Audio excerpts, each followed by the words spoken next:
1년 6개월 만에 10조 1,000억을 달성을 했습니다. 2차 전지의 핵심 소재들이 다 들어와서 밸류체인이 형성이 된 거예요. 2차 전지 기업들이 착착 들어오니까 외국 기업들도 그렇게 들어오려고 하고 있다. 지금 땅이 부족해서 못 오는 거예요. 지금 기업들은 줄 서 있어요. 저는 뭐 새만금에 투자해야죠. 그래서 40년 지금 새만금을 봐왔는데 그쵸. 제가 어디로 가겠습니까? 이 땅이 어떻게 개발되느냐에 따라서 100년 먹거리와 대한민국의 성장 동력 산업이 새만금에 있다고 저는 생각을 합니다.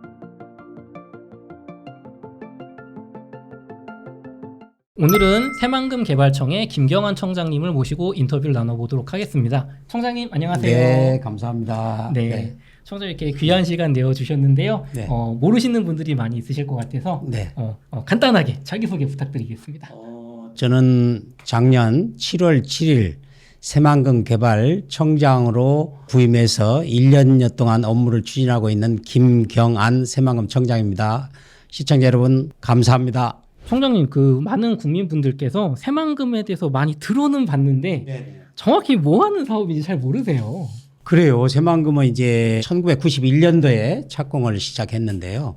처음에 시작할 때 이제 국가 경쟁력 강화와 지역 균형 발전 차원에서 시작을 했고 또 전라북도가 있기 때문에 전라북도에 100년 그런 먹거리 산업과 대한민국의 성장 동력 산업이 융합해서 동북아의 경제 중심지로 경제 허브로 만든다는 그런 큰 원대한 계획을 가지고 시작을 했습니다. 그래서 새만금 사업은 이제 전체가 1억 2천만 평이거든요. 토지가 8,500만 평, 호소가 3,500만 평입니다.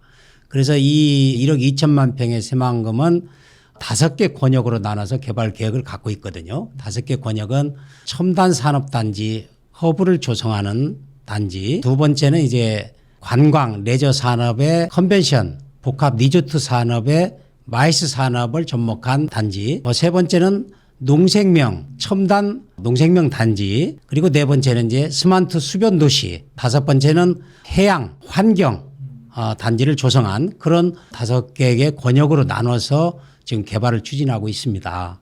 그래서 새만금은 이제 2020년도에 1단계가 끝나고 지금 2단계 사업을 추진하고 있다고 보시면 되겠습니다.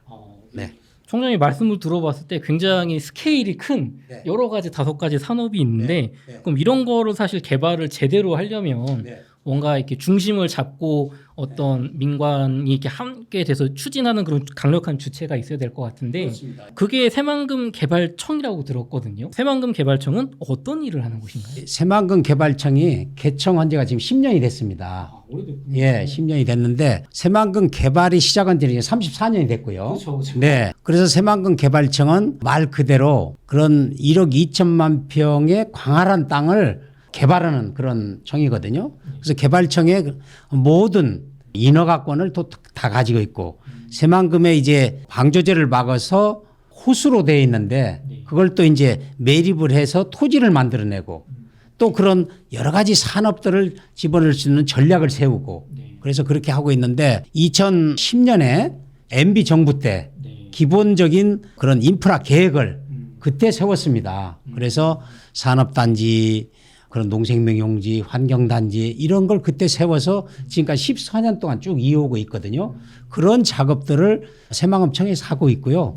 또 새만금청에서 모든 권한과 개발과 정책과 사업 진행과 이런 모든 권한을 새만금청에 다 가지고 있고요.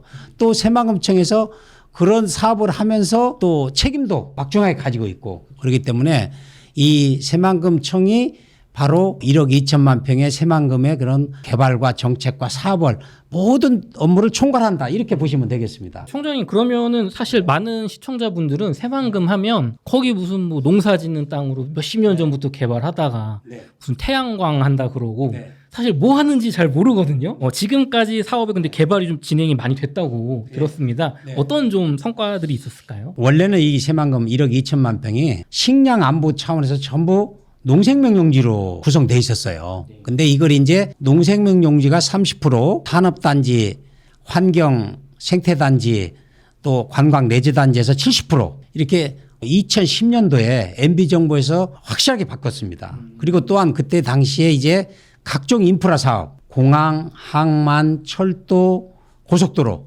이렇게 사업들을 들어갈 수 있게끔 또 기본 계획을 세웠어요. 네네. 그래서 세워서 지금 그런 계획들이 지금까지 14년 동안 쭉 이어오고 있거든요. 네. 그래서 새만금은 이제 그동안 보면 우리 새만금청이 개청한 이후에 8년 5개월 동안 네. 8년 한 5, 6개월 동안은 1조 5천억 원의 투자만 이루어졌어요. 네. 그러니까 국민들도 그러고 전라북도 도민들도 그러고 새만금이 과연 뭐 하는 거냐. 이렇게 30년 동안 다른 지역에 비해서 개발도 늦고 또 그냥 여러 가지로 전북 도민에 대한 그런 희망 고문 아니냐. 네. 새만금이 과연 어떤 전략을 세워서 어떻게 갈 것이냐. 근데 윤석열 정부 출범 이후에 윤석열 대통령께서 전라북도를 5번 방문했는데 4번을 새만금에 오셨어요. 후보 때 한번 오시고 또 당선되시고 오시고 또 대통령 취임하시고 2번을 오셨어요. 네. 그렇게 자주 온 대통령 역대 없었습니다. 그러면서 처음에 후보 때 오셔서 윤석열 그 당시에 후보님께서 무슨 말씀을 하셨냐. 새만금을 기업이 바글바글하게 할 수 있는 새만금을 제대로 개발을 한번 시키겠다 하는 말씀을 하셨어요. 그리고 당선되시자마자 인수위 꾸려졌을 때 또 오셨어. 오셔서 새만금을 앞으로 어떻게 개발해야 기업들이 이렇게 바글바글 올 수 있냐. 이런 걸 또 말씀을 하시고 했는데 제가 이제 윤석열 대통령께서 당선이 되시고 인수위원회에 들어가서 새만금 TF팀을 만들어서 거기 새만금 TF팀의 발전 단장을 했습니다. 그러면서 윤석열 그 대통령님의 공약도 다듬었고 또 새만금에 어떤 걸 해야 정말 기업이 바글바글하게 올 수 있냐 해서 제가 국제투자진흥 지정과 메가시티 지정을 그 2가지를 공약으로 했어요. 그래서 대통령이 당선되시자마자 국제투자진흥으로 지정을 해 주셨어요. 국제투자진흥으로 지정이 되니까 법인세 100% 면제 3년간 또 50% 2년간 면제 그 이후에 또 2차전지 특구 지정도 해 주셨어요. 그러다 보니까 기업들이 물밑을 그때부터 들어놓은 거예요. 그래서 윤석열 정부 출범 이후에 1년 6개월 만에 그동안 8년 5개월만 정도 들어온 6배 10조 1천억을 작년에 달성을 했습니다. 그래서 이렇게 기업들이 들어오는 것은 정부 정책이 어떤 방향으로 가느냐에 따라서 기업들이 들어오더라고요. 새만금에 우리가 둥지를 틀어도 대기업을 비롯해서 중소기업이 기업이 들어가도 그런 세제 혜택 여러 가지 혜택이 있네. 그래서 새만금이 들어오게 된 거예요. 그래서 1년 6개월 만에 10조 1천억이 들어왔습니다. 그래서 작년에 10조 1천억을 달성을 했어요. 윤석열 정부 출범 이후에 1년 7개월 만에 달성을 한 겁니다. 그래서 그런 정부 정책이 가장 중요하다 저는 이렇게 보고 있습니다. 8년 동안 들어왔던 돈보다 6배가 넘는 네. 투자금이 들어왔다는 건 정말 대단한 것 같은데 특히 많은 분들이 2차 전지에 관심이 많으시거든요. 그렇습니다. 2차 전지 특구 간단하게 좀 어떤 건가요? 개념적으로. 2차 전지는 우리 대한민국 2차 전지 특구 지정한 데가 4군데예요. 포항, 울산, 청주, 새만금인데 새만금이 제일 늦게 출발했어요. 그때 뭐 한 10개 정도가 신청을 했나 그랬는데 4개를 선정했는데 우리 새만금이 거기에 들어갔어요. 그래서 새만금이 또 원료에 2차 전지 다 뭐 전략 산업이 있는데 2차 전지 원료로 들어간 겁니다. 그러다 보니까 이제 2차 전지가 가장 중요한 것이 양극재, 음극재, 분리막, 전해질 이런 4가지가 2차 전지의 핵심 소재거든요. 근데 그 핵심 소재들이 새만금에 둥지를 튼 거예요. 그다음에 또 광해광업진흥공사에서 또 새만금에 둥지를 틀고요. 그러다 보니까 2차 전지의 메카가 이제 새만금이 된 거예요. 그래서 그런 정부의 그런 정책과 전략이 맞아떨어졌다. 그래서 기업들이 이렇게 물밑처럼 들어오게 됐다. 이렇게 보고 있습니다. 사실 정부나 어떤 뭐 산업단지 차원에서 뭐 세제 혜택 아니면 뭐 어떤 기업에 뭐 혜택을 주는 경우 되게 많거든요. 근데 그 많은 10조 원이 넘는 투자금이 새만금으로 들어왔다는 건 단순히 세제 혜택 이외에 굉장한 뭔가 메리트가 있어서일 것 같은데 특히나 2차 전지 어떻게 산업들이 이렇게 몰려든다는 건 분명히 장점이 있는 거잖아요. 총장님 생각하시기에 혹은 활동을 하시기에 좀 어떤 장점이 있을까요? 그러니까 이렇게 한두 개 업체가 들어다 보니까 이제 2차 전지에 그런 핵심 소재들이 다 들어와서 밸류체인이 형성이 된 거예요. 밸류체인이 형성이 되다 보니까 또 이제 다른 후방 산업들이 또 들어오고 그렇게 된 거예요. 그래서 윤석열 정부는 친기업 정책이잖아요. 그렇죠. 기업이 살아야 국가가 건전 재정성이 확보되고 고용 창출이 잘 되고 세금이 많이 내야 국가의 그런 건전 재정이 확보돼서 외국에서도 그러고 국내에서도 그러고 신용도가 높아진다. 네. 그런 거거든요. 그래서 그런 과정에 이제 2차전지 기업들을 물어봤어요. 당신들이 왜 2차전지 기업들이 이렇게 새만금에 둥지를 잘 트냐 하니까 첫째는 그런 정부의 정책, 세제 혜택. 두 번째는 이제 새만금의 확장성. 다른 지역에 비해서 1억 2천만 평이잖아요. 땅이 크잖아요. 확장성이 다른 지역보다 훨씬 그리고 또 저렴한 땅값. 땅이 크니까 저렴하죠. 그다음에 또 용수 공급, 전력 뭐 이런 거 유틸리티. 네. 그게 또 갖춰져 있고. 또 들어와 보니까 다른 지역에서 이제 기업이 들어가려면 산업단지 들어가고 하려면 뭐 산자부, 국토부, 또 광역단체, 또 지자체 단체까지 다 거쳐야 됩니다. 허가를 내려면. 복잡하군요. 복잡해요. 근데 새만금은 그런 걸 유일하게 새만금이 다 가지고 있어요. 청이. 개발 청장님만 그래요. 이쪽만 되면 네. 그래서 기업들이 그래. 다른 지역 가면 그 서류 갖추고 착공하기까지 2, 3년, 3년 걸린다는 거예요. 근데 새만금은 6개월에 해줘요. 6개월. 그러니까 이 기업들이 그 외국의 바이어들하고 이제 계약해서 상품을 만들어 내야 하잖아요. 네. 그런데 가장 빠르게 할 수 있는 것이 새만금이라는 거예요. 6개월 안에. 그래서 제가 취임하자마자 원스톱 지원센터를 만들었어요. 원스톱에서 다 해줍니다. 우리는. 기업이 오면 상담부터 착공까지 인허가까지 해서 다 한 군데서 다 해주는 거예요. 그래서 새만금이 그게 편리하다. 그렇게 해서 그런 것이 완벽하니 갖춰져 있고 또 기업들이 와서 보니까 앞으로 2030년까지 이제 SOE 사업, 공항, 항만, 철도, 고속도로 다 갖추시잖아요. 그렇게 한 10분 거리에 그렇게 트라이포트가 형성된 데가 새만금뿐이 없어요.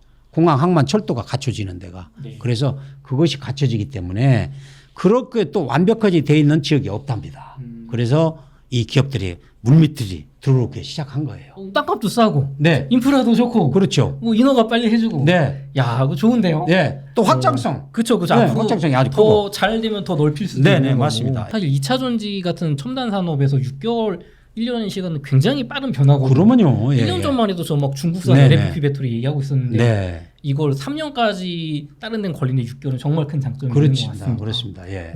또 새만금 쪽에는 3대 허브라고 해서 네. 또 다양한 또 산업군을 지금 육성하시고 있다고 네. 들었는데 좀 3대 허브 소개 좀 부탁드리겠습니다. 이제 제가 취임하고 정부에서 이제 그런 2차 전지 기업들이 들어오니까 그러면 새만금을 이제 기업 중심에 새롭게 기본 계획을 그려야 된다. 1억 2천만 평을 어떻게 새롭게 그려서 기업들 또 세계적인 기업뿐이 아니고 또 관광산업 뭐 마이산업 여러 기업들이 들어올 수 있느냐. 네. 그래서 정부에서 기본 계획을 그리고 지금 2010년도에 그리고 14년 이제 14년 됐거든요. 그러니까 빅픽처를 새로 그려내라. 네. 새로 백지 상태에서 큰 그림을 그리라는 것이 정부 방침입니다. 수요에 맞게 기업 중심으로 수요에 맞게. 그쵸. 그래서 제가 취임하자마자 3대 허브를 제시했어요. 첨단 산업 허브, 두 번째는 이제 컨벤션 관광 마이스 산업 허브, 네. 세 번째 글로벌 푸드 허브. 이 세 개 허브를 그려내서 새만금을 새롭게 이 기본 계획을 그리면 네. 바로 이게 대한민국의 100년 먹거리 성장 동력 산업이 바로 여기 있을 것이다. 그렇게 해서 지금 정부에서 30억 예산을 주어서 내년까지 네. 완전히 새롭게 그림을 그려나가는 겁니다. 그게 바로 정부의 그런 친기업 정책의 네. 일환으로 지금 그려나가는 겁니다.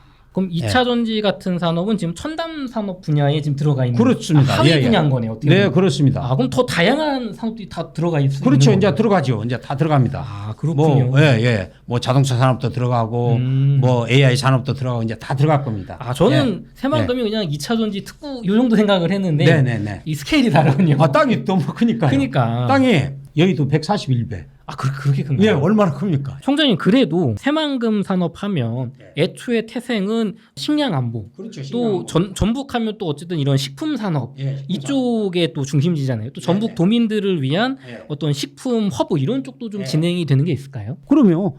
이번에 보면 이제 익산에 국가 식품 클러스터가 있어요. 그래서 연구기관들, 뭐 식품 산업들이 많이 들어와 있습니다. 이제 새만금에 제가 그래서 동북아의 글로벌 식품 허브로 만들 수 있는 그런 여건이 가장 좋은 지역이다. 왜냐하면 새만금 지역은 비행기를 2시간 반경에 약 15억의 인구가 살고 있습니다. 2시간 반경에. 그러면 동남아의 이제 생활 여건이 아주 좋아지고 있잖아요. 네네. 그러면 K푸드, K팝 얼마나 지금 세계가 좋아하고 있잖아요. 그래서 그렇게 되다 보면 K푸드도 반드시 지금 또 뭐 여러 가지 식품 산업들이 지금 주름 잡고 있잖아요. 세계를. 네네. 그래서 이 글로벌 푸드 허브가 바로 동북아의 그 경제 중심지의 센터로 만들 수 있겠다. 그래서 식품 가공 무역. 네. 그러니까 그 동북아의 싼 과일을 갖다가 네. 가공해서 새벽에 다 그런 2시간 거리에 있는 네. 각 나라로 판매가 되는 겁니다. 그러면 그런 가공 무역의 가장 발전한 데가 네덜란드거든요. 네덜란드는 1년에 그 농식품 흑자액이 약 400억 불 이상입니다. 근데 우리 대한민국은 적자가 300억. 그래서 이 적자 폭을 글로벌 푸드 허브로 네. 새만금에서 한번 뭔가 세계적인 식품 기업들이 와서 활동할 수 있는 공간을 활짝 열자. 그래서 글로벌 푸드 허브를 지금 조성하는 겁니다. 단순 내수가 아니라 이쪽에서 그럼요. 동남아의 저렴한 네. 원재료를 수입해서 재가공도 하고 네. 수출도 하고. 네. 또 우리 농산물도 가공해서 수출하고. 그죠. 그 다 수입품으로 하는 게 아니니까. 그렇습니다. 그렇습니다. 그러면 아마 우리나라도 농생명식품에 대한 변화가 일 겁니다. 반도체나 2차 전지보다 훨씬 시장이 큰 것이 식품 산업이에요. 총장님, 근데 이제 이렇게 수출도 하고 수입도 하려면 네. 인프라가 잘 갖춰줘야 될 그렇죠. 것 같은데 그렇죠. 이러면 뭐 이렇게 단순히 부산 가가지고 배 싣고 이러면 오래 걸리잖아요. 그렇죠. 그럼 항구나 뭐 공항 사업도 좀 진행이 되시나요? 그럼요. 지금 항만은 9개 선석을 9개 선석을 하게 돼 있어요.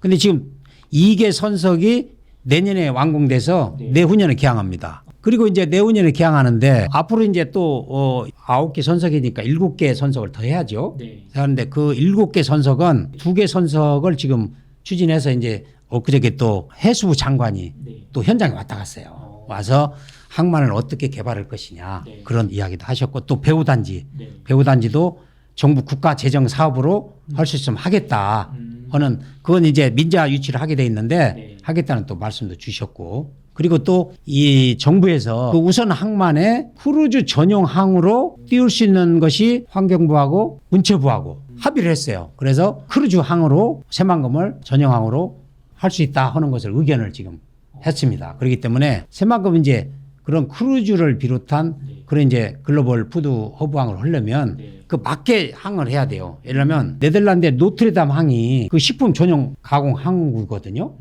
근데 거기서 유럽 인구가 약 6억 인구가 됩니다. 그 6억 인구를 약 70% 장악했어요. 가공 무역으로. 근데 네덜란드가 식품 하나 납니까? 안 나요. 프랑스에서 많이 네. 나잖아요. 그리고 유럽, 아프리카 네. 이런 데서 막 그 싼 과일 갖다가 가공해서 막 새벽에 나가는 거예요. 그렇게 해서 네덜란드가 농식품 흑자가 400억 불 이상. 얼마나 많습니까? 대단하네요. 예, 우리는 300불 적자인데 그래서 그걸 벤치마킹 하자. 네. 우리 새만금에 제가. 그래서 거기가 이제 50년 됐습니다. 네. 50년 돼서 좀 노후됐어요. 그러니까 세계 식품의 1위에서 10위까지 한 20위까지 기업들이 다 거기 들어가 있어요. 그래서 저는 그런 세계적인 기업들하고 우리 대한민국의 농식품 기업들하고 조인트 벤처를 시켜서 네. 새만금에 그런 식품 가공업을 만드는 또 글로벌 푸드 허브를 생산하는 네. 그런 지역으로 만들자 해서 그래서 아까 말씀대로 지금 항만은 더 이제 조성 계획이 더 추진되고 있습니다. 네. 네. 그리고 공항도 이제 항만 공항 철도가 가장 중요하거든요. 그렇죠. 공항도 지금 드디어 이제 기업이 선정이 돼서 사업이 선정이 돼서 지금 올 하반기부터 시작합니다. 예. 시방부터 한 6천억 들여서 하거든요. 그래서 공항은 그렇게 지금 이제 시작하고 철도는 원래 2030년까지 완공이 돼 있어 가지고 내년부터 이제 철도 용역 타고 또 시작을 합니다. 그래서 또 고속도로는 새만금에서 포항까지 4차선 고속도로가 지금 내년에 완공돼요. 아, 벌써 예. 완공이 눈앞에 그럼요. 완공이 눈앞에 있어요. 그럼 내후년부터 이제 되는데 그래서 새만금에서 포항까지 2시간 한 10분, 20분이면 주파합니다. 그래서 이게 완전히 그런 트라이포트를 비롯한 고속도로까지 완공이 되고 네. 또 이번에 기본계획을 그리면서 익산 식품 클러스터와 함께 이제 광역 교통망, 네. 광역 발전 계획 이런 걸 이제 새로 담기 때문에 그래서 그런 이제 인프라 갖추는 것은 2030년까지는 완벽하게 갖춰진다. 이렇게 보시면 되겠습니다. 네, 총장님 조금 전에 그 크루즈 항만 얘기를 해주셨는데 근데 3대 허브에 아까 관광 마이스 산업이 허브가 있었거든요. 네. 근데 많은 분들이 아니 새만금에 관광 산업이 뭐가 있냐 조금 궁금해하실 것 같아요. 근데 새만금은 기본적으로 외국인이나 내국인을 끌을 수 있는 관광의 메카로 만들 수 있는 지역이다 저는 보고 있거든요. 왜냐하면 바다가 딱 앞에 거 있어요. 방조지를 중심으로 33.9km 방조지로 바다가 딱 있고 네. 안쪽으로는 또 호수가 있습니다. 네. 호수에 3,500만 평이 이렇게 큰 호수는 우리 대한민국에 없어요. 세계에서도 별로 그렇게 큰 호수가 없어요. 그럼 이 호수를 이용한 관광 산업 또 이제 신시도 야미도 이렇게 쫙 섬이 몇 개 섬이 있어요. 네. 그 섬이 다 도로로 연결됐는데 작년에 그 CNN 미국의 CNN에서 대한민국에 안 알려진 비경이 어디냐 해갖고 거기 나왔어요. 예. 네.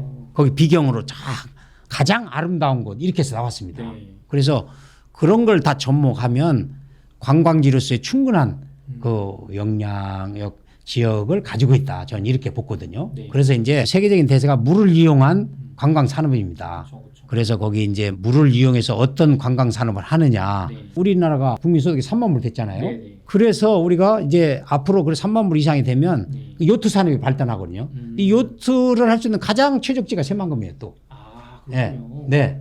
그래서 그런 산업들이 이렇게 발전이 되면서 그래서 크루즈가 띄우고 하면은 또 지금 우리 국내 기업, 굴지의 기업이 호텔을 거기다 한 50층 짓겠다. 그래서 거기에 이제 카지노도 넣고 또 복합 리조트, 네. 복합 리조트를 만들겠다는 그런 또 기업들이 생겨납니다. 그건 바로 이제 기업 유치가 10조가 넘으니까 이제 관광 산업, 마이스 산업 이런 것이 막 들어오는 거예요. 그리고 땅이 넓잖아요. 그렇죠. 그러니까 거기에 이제 미국의 디즈니랜드나 네. 또 세계적인 사파리 국가공원이나 사파리 지금 사파리 문제는 우리 어린이들이나 우리 국민들이 좋아할 그런 사파리 세계적인 공원이 우리나라에 하나도 없어요. 그래서 저희가 하여튼 그런 사파리를 우리가 아프리카 가면 볼 수 있고 좀 뭐 몇 군데 동남아 가면 볼 수 있잖아요. 근데 우리 대한민국에서 즐길 수 있는 그런 동물 보호하면서 네. 사파리 그런 국가 정원 그다음에 또 영화 산업 영화를 지금 되게 그동안 보니까 한 100편 이상 새만금에서 찍었더라고요.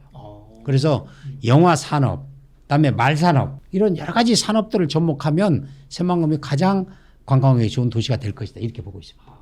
최근에 그 여름 휴가로 저 진도의 솔비치라고 그 호텔 이렇게 멋있게 꾸며놓은 곳에 갔다 왔는데 자연 환경이 좋으니까 그냥 거기 호텔에만 있는 것만으로 좋았는데 지금 새만금은 주변에 이런 자연 환경도 있지만 어떤 즐길 수 있는 인프라가 많은 게 좋은 것 같아요. 특히 공항이 생긴다고 하면 철도가 있다고 하면 금방 가니까 그렇죠. 그게 좋을 거라는 생각도 들고 지금 말씀을 들어봤을 때 가장 큰 장점은 땅이 많은 것 같아요. 그렇죠. 할 수가 있다. 그럼요. 그게 이제 앞으로 뭐 간척 네. 우리 대한민국에서 간척할 데 없어요. 못 해요. 마지막 남은 국가 땅이에요. 그게 또 국가 민원이 없는 국가 땅이에요. 그리고 그게 새만금이잖아요. 네. 금짝이 쇠금짝이니까 금싸라기 땅이라 이거. 금싸라기 땅. 네. 그래서 기업이 들어오면 돈을 안 벌래 안 벌 수가 없다는 거예요. 금싸라기 땅이니까. 네. 그래서 기업들이 또 좋아하고 그러더라고요. 청장님 오늘 저희 1부에서는 좀 많은 계획들을 얘기를 들어봤는데요. 그럼 이런 계획들을 바탕으로 또 지금까지 투자 유치한 10조 1,000억이 넘는 그런 투자금 상황을 봤을 때 10년 후에 새만금은 좀 어떤 청사진이 그려질까요? 인구 감소, 지역 소멸, 그거 얼마나 많습니까? 그래서 새만금을 중심으로 한 광역권을 개발해야 된다. 그래서 저는 제가 익산까지 포함한 그래서 100만 도시를 만들자. 네. 새만금을. 그 100만 도시가 되면 첫째 뭐냐? 정부 지원이 확실히 달라지고 외국 그 도시와의 경쟁력이 확보됩니다. 이제 광활한 땅에 여러 가지 사업을 추진할 수 있고 네. 또 물과 그런 여러 가지 산업들을 들어갈 수가 있고요. 네. 또 그래서 그리고 또 국내 도시와도 경쟁력이 되는 거예요. 그래서 새만금을 그런 이제 앞으로 메가시티 조성하고 그런 기업들이 다 들어오면 새로운 대한민국의 블루 오션이다. 네. 그래서 새만금은 상전벽해 지역이 될 것이다. 이렇게 보거든요. 그리고 특히 후세들 예를 들어 지금 대학생들이 제가 대학교 가서 또 대화를 해봤더니 기업들이 우리는 그동안은 새만금에 뭐 중소기업이나 들어오고 이렇게 했잖아요. 네, 그러니까 그렇죠. 거기서 한 1년 있다가 또 수도권으로 갑니다. 미래가 없어. 예, 근데 지금은 이제 대기업이 들어왔어요. LS, 두산, 뭐 SK 대기업이 들어오니까 대기업 복지가 얼마나 향상됩니까? 그렇죠. 그러니까 대기업이 들어오고 또 그 놀거리, 문화거리 무슨 뭐 전부 다 새만금에 이루어지잖아요. 그러니까 대학생들도 여기서 그런 게 되면 자기들은 새만금에 살지 안 간다. 다른 데를 안 옮긴다. 손을 잡겠다. 예. 그리고 다 뭐 비행기 있지, 항만 있지, 다 하니까 고속도로 있지. 뭐가 뭐 불편한 게 하나도 없는데. 그래서 앞으로 새만금은 제2의 수도권이 될 것이다. 저는 이렇게 보고 있거든요. 그러면은 청장님 또 제가 듣기로는 지금 수변 도시라고 해서 네네. 주거용 뭐 아파트 같은 그렇습니다. 주거지도 여기 같이 만드신다고 들었거든요. 그렇습니다. 그러면은 대기업이 들어오고 기업들이 들어오고 그곳에서 이제 정착해서 터전을 살 수 있는 그런 네. 신도시, 멋있는 신도시도 또 개발을 하시는 아, 그렇습니다. 왜냐하면 기업들이 들어오니까 빨리 땅을 돌라는 거예요. 자기들이 아파트도 짓고 네. 또 자기들이 무슨 주택도 지어서 우리 사원들한테 그쵸, 줘야 될 그쵸. 거 아니냐. 네. 근데 지금은 이제 뭐 LH에 선거 한 140채 해가지고 이렇게 서로 나눠주고 하거든요. 네. 근데 그건 한계가 있어요. 그렇죠, 그렇죠. 그래서 지금 그 수변도시가 200만 평이거든요. 200만 평인데 우선 1차 개발하는 것이 80만 평입니다. 네. 그래서 80만 평인데 저는 기본적으로 수변도시는 베네치아처럼 만들자. 네. 물의 도시. 네. 물의 도시 베네치아처럼 만들어서 관광객도 베네치아 요즘 보니까 너무 관광객이 많이 오니까 그 입장료 받는다고 하더라고. 입장료. 맞아요, 맞아요. 입장료 받잖아요. 그러니까 베네치아처럼 만들어서 80만 이번에 분양하는 것을 올 하반기 이제 한 분양할 계획이거든요. 네. 그래서 베네치아처럼 만들어서 사람이 올 수 있는, 네. 사람이 살 수 있는 네. 그런 걸 만들자는데 지금 기업들이 계속 요구를 하고 있어요. 땅을 우리 이제 산업단지에서는 주택이나 이런 거 못 짓잖아요. 그쵸. 그러니까 여기 주거도 하면 여기 이제 그렇게 만들려고 지금 수변도시의 성공이 새만금 성공이다 보거든요. 네. 그래서 이제 80만 평 하고 나머지는 이 120만 평이 있는데 네. 나머지는 이제 바로 앞에 항만이 있습니다. 네. 그래서 나머지 부분을 이 항만 배후 도시로 어떻게 만들 것인가 그걸 또 이제 구상을 하고 있다는 말씀을 드립니다. 그럼 많은 분들이 또 이제 수변 도시, 신도시 하면은 또 이제 송도를 떠올리면서 그런 걸 떠올리시는데 저희 그런 큰 규모의 신도시 직주 근접 이렇게 이런 느낌의 신도시라고 좀 봐도 될까요? 그러면요, 여기가 200만 평이면은 보통 상상에 가보면 네. 엄청 넘습니다. 그리고 또 이 이후에 이제 또 도시가 이제 몇 군데 또 형성이 되거든요. 네. 그래서 이제 유보용지를 많이 이번에 만들어 놔서 수요에 따라서 네. 기업 수요에 따라서 또 사람 사는 그런 공간에 따라서 네. 그런 여러 가지 유보용지를 만들어서 네. 거기에 정착할 수 있는 그런 걸 좀 만들려고 또 하고 있습니다. 네. 청년 제가 개인적으로 청장님께 부탁을 좀 드리자면 많은 이 젊은 층들이 많이 유입이 돼야 또 활성화가 되고 인구 감소시를 이겨내는 거잖아요. 그러면은 사실은 최대한 좀 분양가 좀 저렴하게 또 국가 용지니까 좀 그런 방향이 좀 있을까요? 혹시? 그래서 이제 저도 분양가에서 고민이 많아요. 네. 저기 이제 새만금 개발공사에서 이제 개발을 다 하고 있거든요. 네. 그러면 이제 저희한테 분양가를 이렇게 하겠습니다. 근데 1차 왔어요. 네. 근데 그 분양가가 제가 생각하기에는 좀 높아요. 그래서 분양가를 최대한으로 낮춰라. 네. 그래야 들어온 거지. 지금 여기저기서 수변도시 언제 분양하냐고 막 물어보거든요. 왜냐하면 거기 이제 기업들이 바로 들으니까 기업 옆에 우리가 상업적이 있어요. 네. 거기 이제 분양됐는데 지금 분양 거기도 한 5배 뛰었어요. 그러니까 이 수변도시가 살고 싶은 사람들도 물의 도시에 살고 싶은 사람들 많잖아요. 그래서 이 수변도시에 우리 들어가고 싶은데 언제 분양하냐 뭐 이런 사람들이 많아요. 그래서 저는 최대한도 분양가를 낮춰야 된다. 그래야 기업들도 그러고 또 사람이 몰리고 사람이 이렇게 정주 여건을 만들어 주어야 와서 그래야 개발이 되는 거지. 분양가 높이 해서 어떻게 되겠어요. 그래서 분양가를 최대한으로 낮춰서 분양하는 그런 방법을 지금 다각도로 찾고 있다는 말씀을 드립니다. 그 전라도 지역의 어떤 젊은 남녀 이제 신혼부부들이 크게 모은 돈 없어도 정부의 어떤 특례 보금자리 이런 것들 받아서 그냥 부담 없이 좀 마련할 수 있는 그런 좀 분양가를 부탁드리겠습니다. 예. 그렇게 하겠습니다. 예. 작년 7월에 새만금 국가산단이 2차 전지 특허로 지정되셨고 많은 기업들이 몰려들었다고 하셨잖아요. 그렇죠. 조금 더 구체적으로 저 2차 전지 관심 많거든요. 예. 좀 저희가 혹시 들어볼 만한 기업이 좀 있는지 그리고 좀 어떤 밸류 체인이 만들어질지 좀 궁금합니다. 2차 전지는 이제 4대 핵심 소재가 있어요. 네. 4대 핵심 소재. 그게 뭐냐면 양극재, 음극재, 분리막, 전해질. 네. 그다음에 이제 광물. 광물은 이제 광해진흥공단인데 광해진흥공단에서 또 새만금에 들어오게 지금 협약했어요. 네. 그래서 저희들이 그 땅까지 다 이제 분양을 했어요. 네. 그러니까 5가지의 핵심 소재들이 다 새만금에 들어오는 겁니다. 그러니까 2차 전지 기업들이 안 들어올 수가 없는 거예요. 바로 옆에서 다 필요한 필요한 다 부분이니까. 그래서 LS그룹은 새만금에 최대로 2조 2천억을 투자합니다.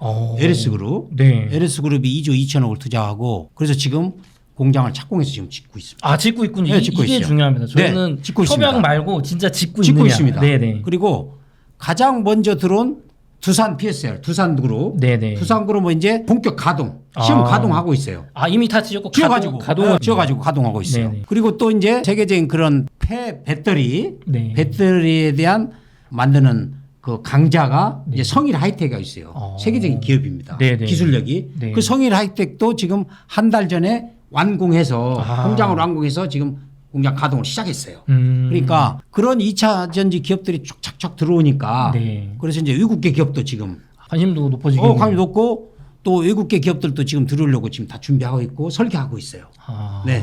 그래서 지금 보면 국내 기업이 한 6조 되고 외국 네. 기업이 4조 되거든요. 그렇게 되는데 외국 기업들도 그렇게 들어오려고 하고 있다. 네. 그렇게 보면 되겠습니다. 그래서 2차 전지에 대한 그런 중요 기업들이 다 하니까 또 앞으로 네. 앞으로 국내 이제 10대 기업이 있어요. 네. 2차 전지를 추구하는 기업들이 있거든요. 네. 10대 기업들이 그 기업들이 지금 협상하고 있어요. 그 기업들도 투자한다면 막 5천억에서 1조 투자 옵니다.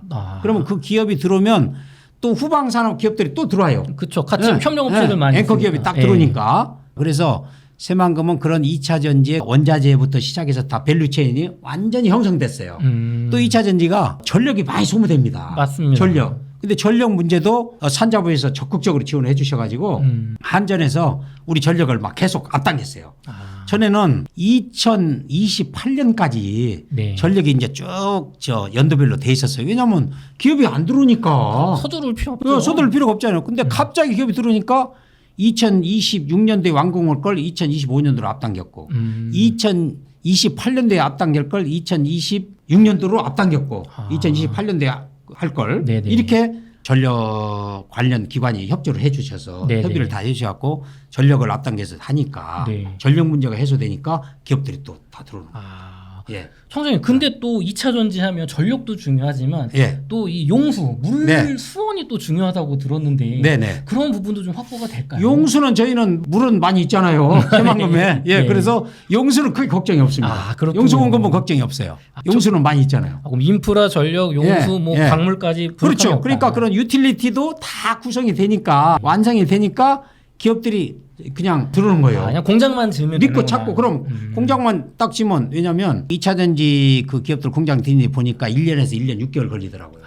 그러면 우리가 6개월 만에 다 인허가 내주죠. 네. 다른 데서는 2, 3년 걸리니까 다른 그쵸. 데서 인허가 받을 때 여기는 그냥 착공해서 완공까지 하는 완공이 거예요. 하는 공장 거예요. 완공까지. 그쵸, 그쵸. 그러니까 기업들이 들어오는 거죠. 기업들 입장에서 네. 막 3, 4년 뒤에 시장 수요 예측까지는 힘드니까. 그렇죠. 지금 그래서 그런 2차전지 기업들이 외국하고 계약을 많이 맺었어요. 네. 언제까지 납품 언제까지 하겠다 다 매준 거예요. 그래서 우리는 거기에 총 지원책을 강구해서 네. 지원을 하고 있는 거죠. 네. 그러면 또 협상 중이신 기업도 더 있다고 하시니까 네. 또 다음번에는 더 많은 기업들이 또 이제 입주할 수 있지 않을까. 또 기대도 그렇습니다. 해보겠습니다. 그렇습니다. 지금 땅이 부족해서 못 오는 거예요. 그래요? 땅이 네. 왜냐하면 땅도 부족해가지고 그동안 땅이 놀았잖아요. 근데 땅이 부족해가지고 저희들이 총리실에 건의해서 총리님께서 직접 매립을 1년 앞당겨라. 그래서 인허가도 또 빨리 하고 그래서 네. 지금 매립 1년 앞당겨서 하고 있어요. 협의에 해가지고 이제. 네. 청장님 근데 네. 아까 저랑 얘기하실 때는 새만금은 땅이 남아돈다 너무 거대하다 하셨는데 예. 지금 기업 투자가 너무 많아서 지금 부지가 예. 부족한 건가요? 그거는 이제 그때 2010년에 기본계획을 그렸다고 하잖아요. 네네. 그때 첨단 산업단지가 전체 9.9%뿐이 안 됐어요.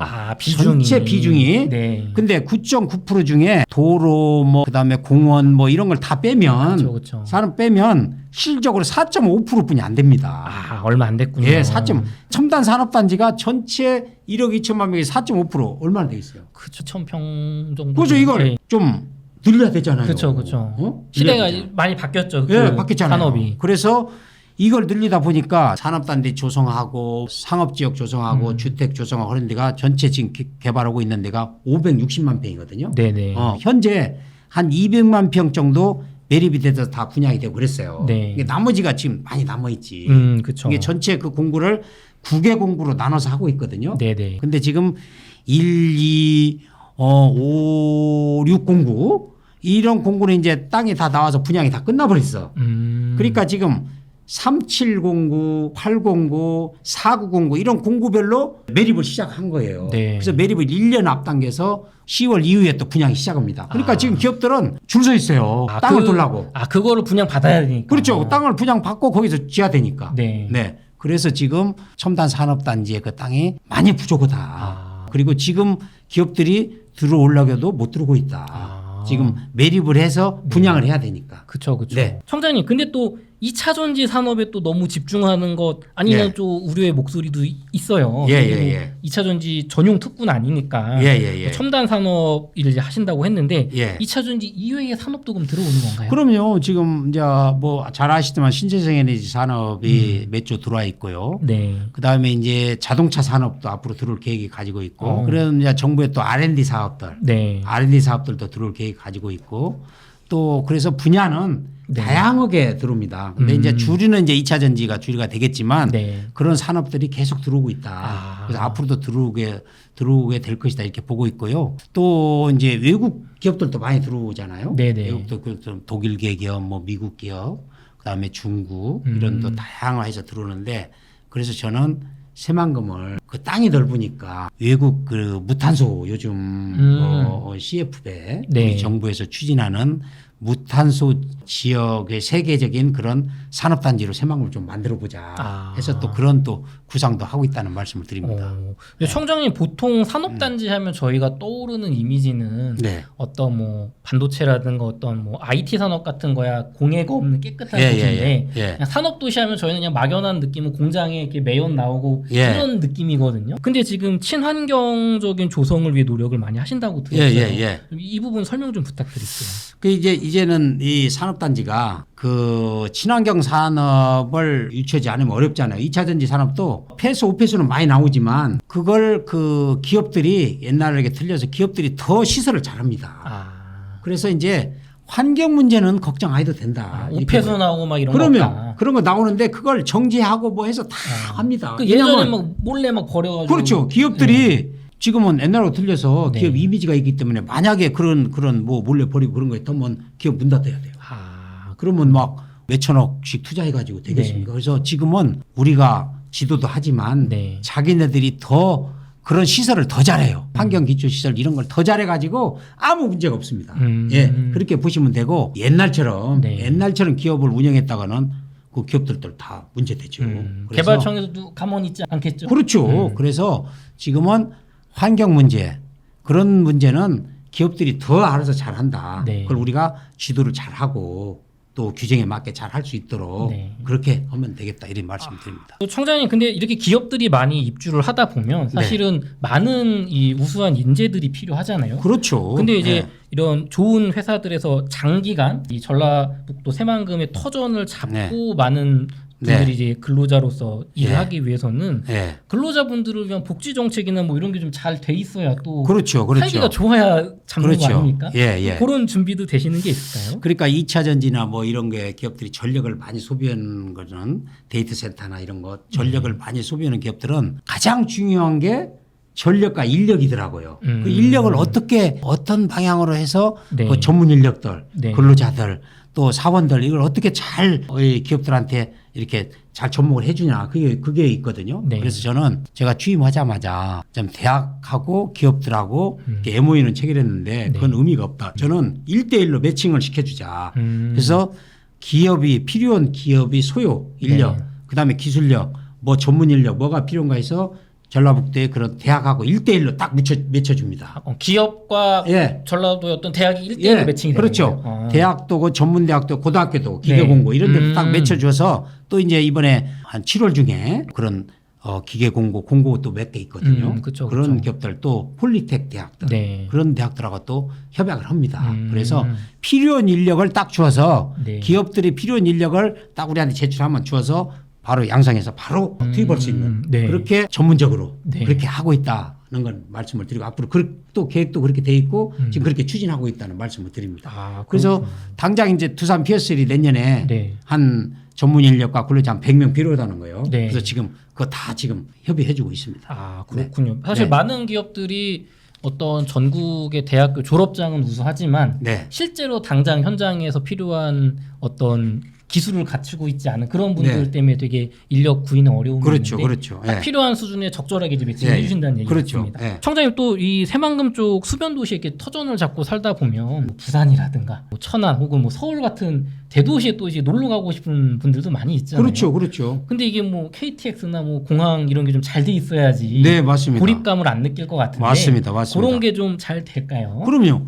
제가 아까 서두에도 말씀드렸는데 2030년까지는 다 갖춰지거든요. 네. 그래서 철도도 지금 철도도 인입 철도만 들어오게 돼 있는데 네. 그래서 KTX, SRT까지 들어오게 만들자.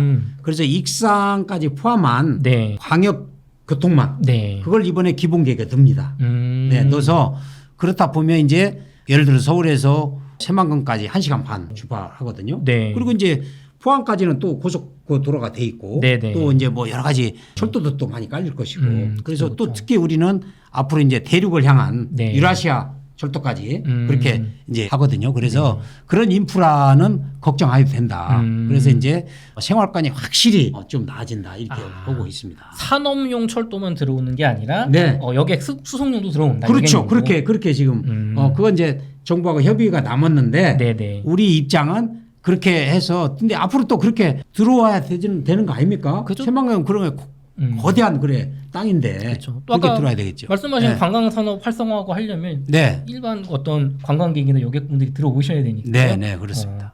그럼 청장님 끝으로 아까 외국 기업 얘기 많이 중간중간 해주셨거든요. 네, 네, 네. 근데 외국 기업 입장에서 새만금에 왜 투자하는 건가요? 왜냐하면 네. 이제 여러 가지 이유가 있어요. 지금 미국의 IRA법, 네. 또 유럽에서 지금 뭐 여러 가지 감축법을 네. 지금 추진하고 있잖아요. 네. 그러다 보니까 한국이 가장 기업하기 좋은 그리고 또 메이드 인 코리아로 나가면 다 좋아하잖아요. 그쵸. 그런 입장도 있고 또 다른 지역보다도 또 여러 가지 그런 생산성이나 또 그런 확장성이나 네. 또 그런 유틸리티나 이런 것이 새만금의 적지다. 네. 이렇게 외국 기업들도 보는 것 같아요. 그래서 외국 기업들이 상당히 지금 또 협의도 하고 있고 또 네. 들어온 기업도 있고 들어온 기업이 지금 4주 이상 된다고 하니까 네. 들어온 기업도 있고 그래서 외국 기업들이 상당히 새만금에 또 다른 데는 민원이 많잖아요. 그쵸. 그 땅, 그 토지, 그 여러 가지 그런 공장으로 만들려면 그 과정이 얼마나 복잡합니까? 맞아요. 근데 여기는 민원이 하나도 없고 또 국가가 가지고 있고 네. 또 저렴한 토지 또 여러 가지 그런 유틸리티 물 다 갖춰져 있죠. 그러다 보니까 기업들이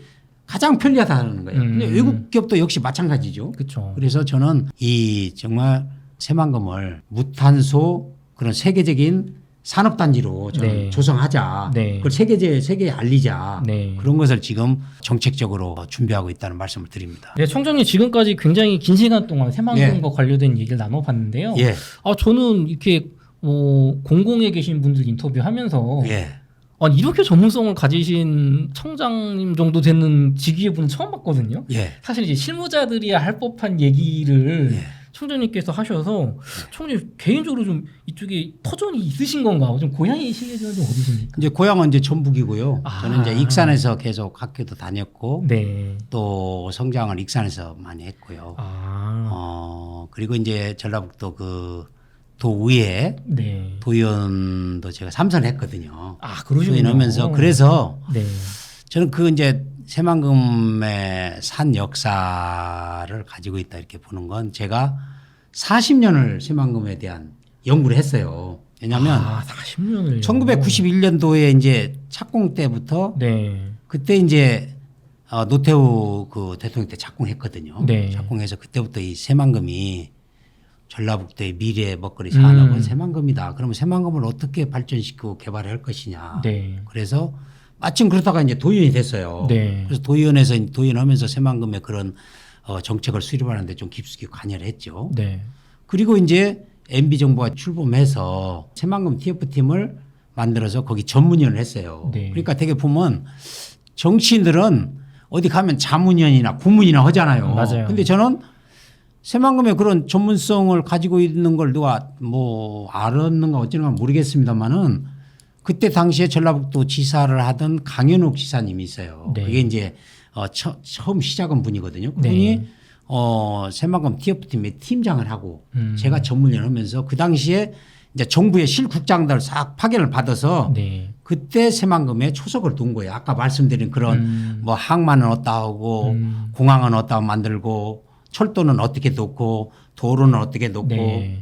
또 산업단지는 어떻게 하고 관광 그때 기본 계획을 그린 거예요. 아. 그러니까 첫 스타트 기본 계획을 그리면서부터 새만금에 제가 그런 관여를 했잖아요. 전문이라는 것은 진짜 전문성이 있어야 오잖아요. 그렇죠. 그래서 그 정부의 시국장들 다 파견을 받아서 그분들하고 짰어요. 짜가지고 그때 당시에 이제 국무회의를 2010년에 국무회의를 통과해서 네. 기본 계획이 지금까지 온 겁니다. 아. 그래서 그러면서 이제 저는 그때 당시에 또 바로 농어총사 사인감사했어요. 농어총사 사인감사 그 물막이 지금 네. 방조제 네. 33.9km 네. 이게 또 기네스북에 등재돼 있잖아요. 아, 그렇습니까? 네, 33.3km 최장의 지금 그동안은 그 전에는 이제 네덜란드 쭈따찌 네. 쭈따찌 방조제가 31km 돼요. 아, 그렇군요. 근데 이제 새만금이 이제 세계 최장의 방조제거든요. 그래서 기네스북 그런 행사를 할 때 또 네. 제가 또 현장에 있었습니다. 네. 그때 농어촌 사인 감사니까 그때 물막이 공사를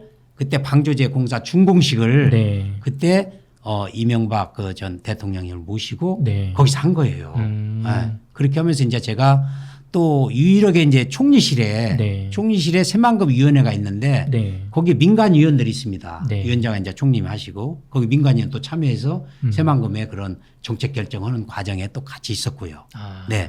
그렇게 이제 하는 과정을 보면서 네. 제가 새만금 쭉 이제 그렇게 새만금이 어떻게 발전하고 어떤 전략을 가져야 되는 걸 쭉 이제 했잖아요. 네. 그 기본계획도 수립하고 근데 네. 이번에 이제 윤석열 대통령님이 후보 시절에 네. 또 그 중앙 선대위에 단일 그 지역 사업으로 새만금 또 위원회를 만들어 줬어요. 그 새만금 위원회 또 만들어서 거기서 또 위원장 했어요. 아. 네, 새만금 위원장 했어요. 네. 그리고 이제 당선이 딱 되시니까 인수위원회. 네. 이제 그러니까 유일하게 새만금과 관련해서 인수위원회 이명박 정부의 인수위원회 전문인 했고 네. 이번에 또 윤석열 정부에서는 새만금 TF팀 만들어서 발전 단장을 했고 네. 그러니까 새만금과 저는 뛸 수가 없어요. 40년을 그렇군요. 새만금에서 또 지역이 제가 전국이고. 네. 그렇죠. 삶을 그냥 거의 바치셨네요. 네. 그러니까 그래서 이번에 1년 전에 이제 새만금 청장의 부름을 받고 네. 내가 새만금을 정말로 어떻게 이제 마지막 네. 이게 이번에 기본계획 그리는 것은 100년의 역작이 돼야 됩니다. 네. 이번에 기본계획을 잘못 그리면요. 새만금이 이제 어떻게 변화되겠어요.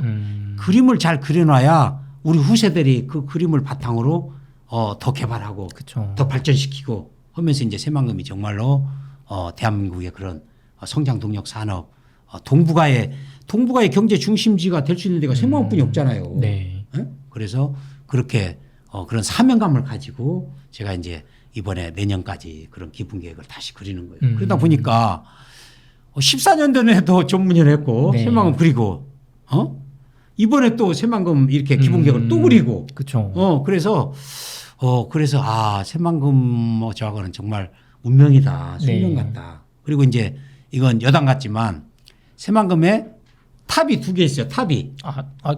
타워 말씀하세요? 타워, 네. 탑이 2개 세워졌어요. 네. 하나는 뭐냐면 중공탑. 중공탑. 중공탑에 뒤에 보면 제 이름이 새겨져 있습니다. 아, 네. 거기 이제 그 중공에 이제 뭐 공이 있는 분들이 네. 해가지고 근데 또 작년에 취임해서 남북도로 개통식을 했어요. 개통식도 탑이 하나 세워져 있어요. 네. 거기에 또 제 이름이 새겨져 있어요. 아, 그러시군요. 네, 그러니까 야 이게 또 그 새만금에 지금 2개 탑이 있는데 네. 거기에 다 이름이 새겨진 건 저뿐이 없어요. 아, 정말 네. 초기부터 지금까지 네. 관여를 하시니까. 그러니까요. 예. 하여튼 새만금하고 그런 어떻게 보면 그런 운명적으로 새만금에 대한 그런 일들을 하게 됐는지 몰라도 네.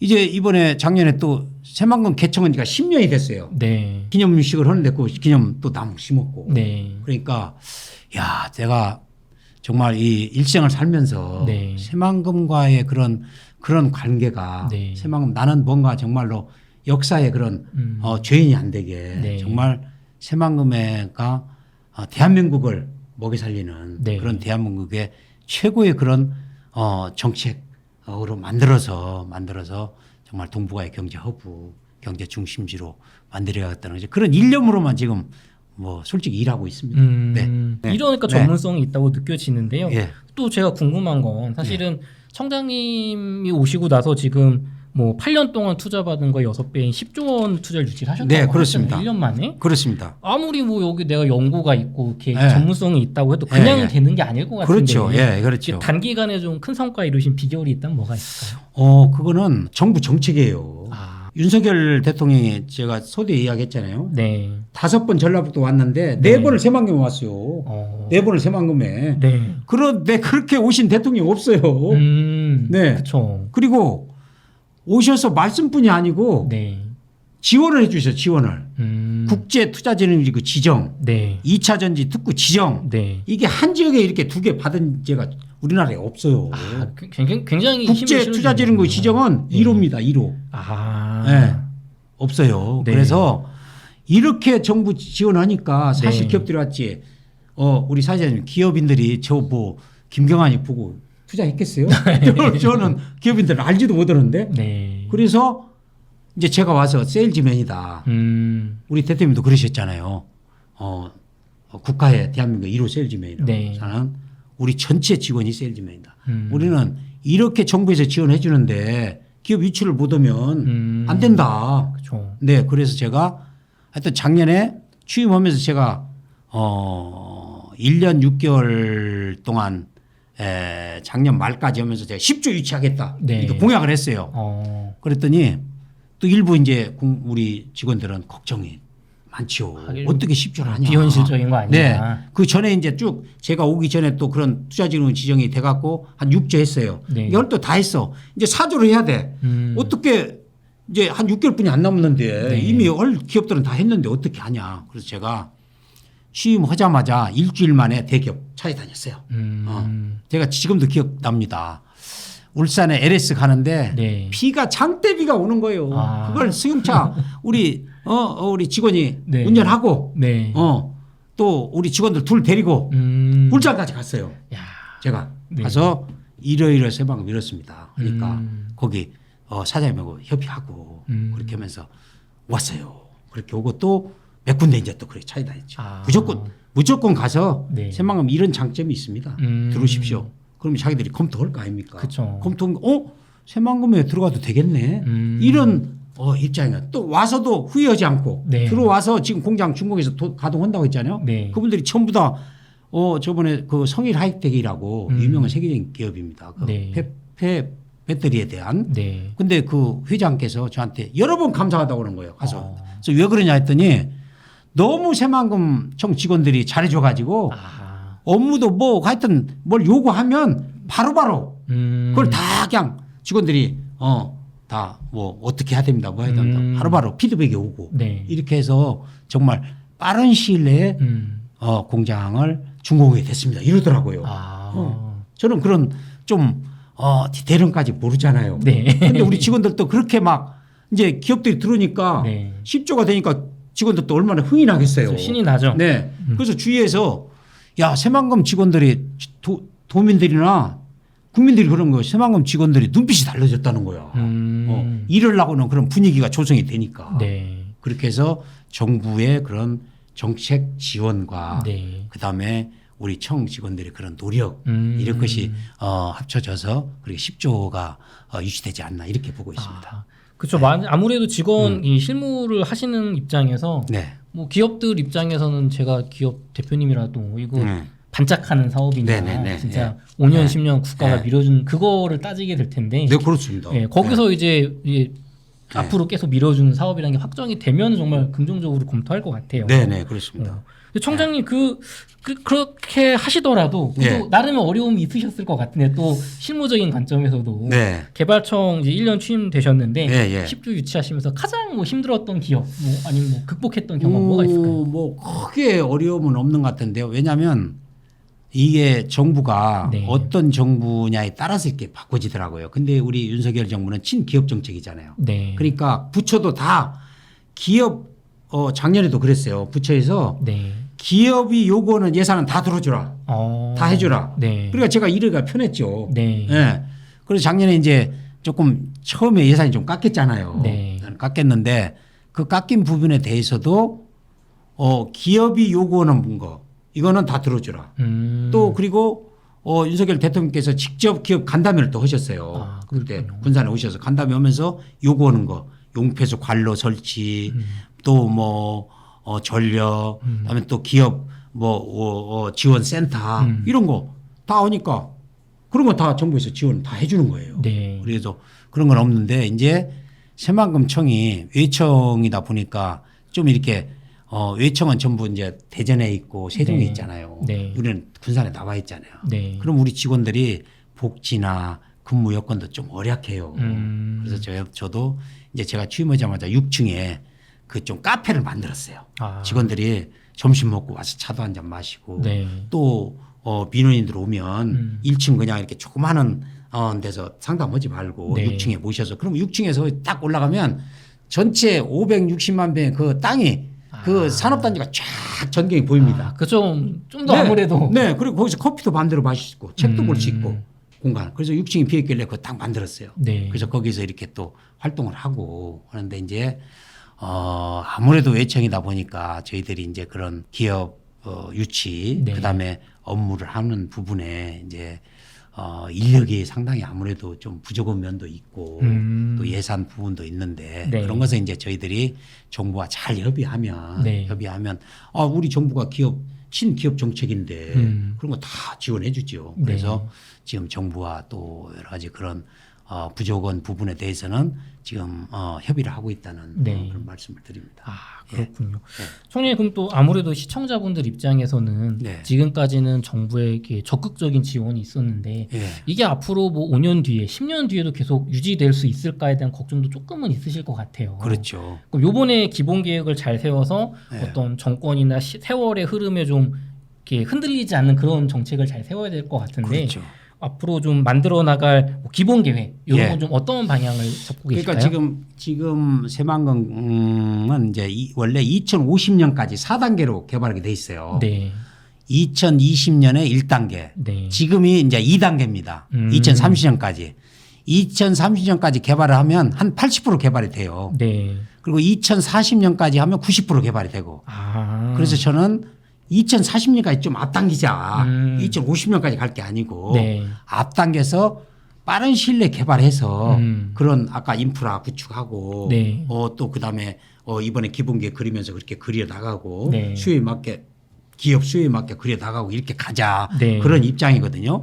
그래서 지금 그런 이제 일정대로 다 가고 있기 때문에 네. 저는 기본계획을 내년에 그리면서 제가 주문한 사항이 몇 가지 있어요. 네. 그중에 또 2040년까지 10년을 앞당기면 그 10년 동안은 40년에서 50년간은 세계적인 기업들이 다 들어올 것이다. 그렇죠. 그렇게 해서 10년을 앞당기자 하는 것이 저희 그런 생각이고 또 기본계획을 그렇게 그리려고 하는데 또 정부의 그런 일정이 있잖아요. 네. 지금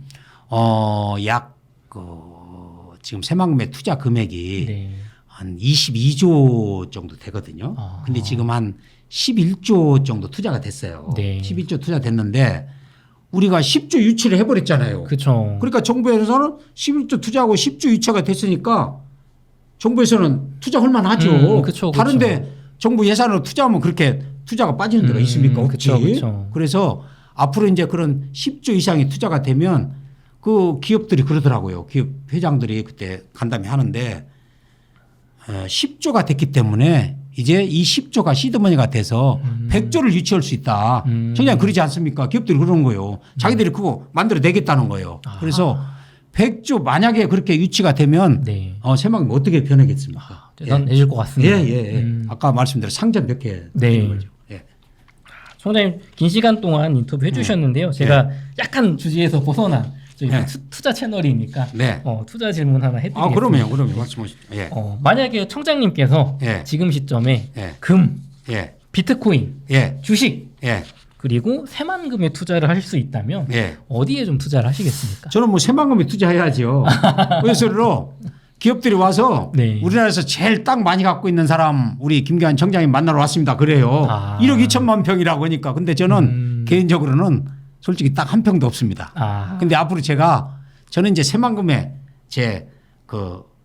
일생을 해야죠. 네. 새만금 해야죠. 네. 그래서 40년 지금 새만금을 봐왔는데 그쵸. 제가 어디로 가겠습니까? 네. 그래서 저는 이번에 이제 청장을 하면서 또 가족 이렇게 또 군산에 내려왔어요. 아. 이제 군산에서 제가 토를 잡고 네. 새만금의 그런 미래를 한번 그런 기본계획을 그렸으니까 네. 새만금이 어떻게 발전하고 어떤 전략을 가지고 어떤 정책으로 심어가서 정말로 동북아의 경제 중심가 되는 걸 제 눈으로 네. 보고 싶어요. 그래서 저는 새만금에 당연히 투자를 해야죠. 근데 투자할 여력은 없습니다.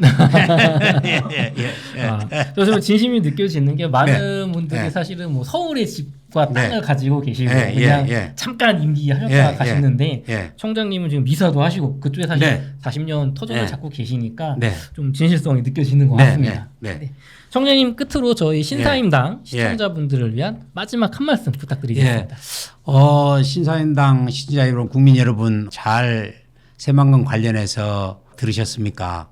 새만금은 대한민국이 갖고 있는 금싸라기 땅입니다. 이 땅이 어떻게 개발되느냐에 따라서 100년 먹거리와 대한민국의 성장 동력 산업이 새만금에 있다고 저는 생각을 합니다. 그래서 새만금은 앞으로 동북아의 경제 중심지, 경제 허브로 만드는데 초석을 놓겠습니다.